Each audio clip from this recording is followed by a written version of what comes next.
Well, it's been 5 years now since the Vancouver Island Health Authority announced its plans for the new hospital for the Comox Valley, but those plans still are not set in stone. VIHA has had to back away from its plan to build the hospital across from the Crown Isle golf course after running afoul of the Canadian military. As A News reporter Gord Kurbis shows us tonight, people in the Comox Valley are growing increasingly frustrated with the hospital delays. The Canadian Air Force is used to keeping a close eye on our country's airspace, protecting it from threats and dangers. But now it appears the Comox Valley's proposed new hospital is a threat to air travel. They, in fact, are within one of our what's called the outer limit, and that's a zone around the airport that's provided for safety of the aircraft to ensure that no obstacles would cause a problem to aircraft. Plans for new hospitals for the Comox Valley and Campbell River have been in the works for years. Consultants had narrowed 20 potential sites down to 6 and then 3. Property along Ryan Road was eventually chosen as the health authority's best option. The trouble is, it'll be too high for outer flight restrictions at nearby 19-wing Comox. It was brought to light that it would require a variance to the height restrictions, and that could potentially cause problems to our current or future air operations here for both civilian and military aircraft.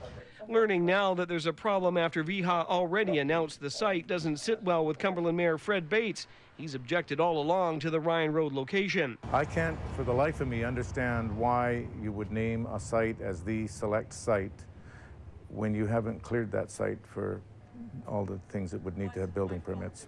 Bates is also angered to hear that the health authority, upon learning about the height restrictions, requested a variance from the Air Force. That request was turned down. That's worse to me. That means the Minister of Health and VIHA were willing to negotiate away a safety issue in the name of putting a hospital at that location. Health Authority says it's now looking at Plan B, placing the hospital on this property owned by North Island College. VIHA says the college site was their second choice and the change shouldn't affect the construction schedule. We remain true to our set timetable, which is to finish the business case and submit that to government by the late summer or early fall. Campbell River Mayor and Regional Hospital Chair Charlie Cornfield says he's concerned about the recent snag but is trying to look forward. For whatever reason, the difficulty was encountered and we've adapted to it.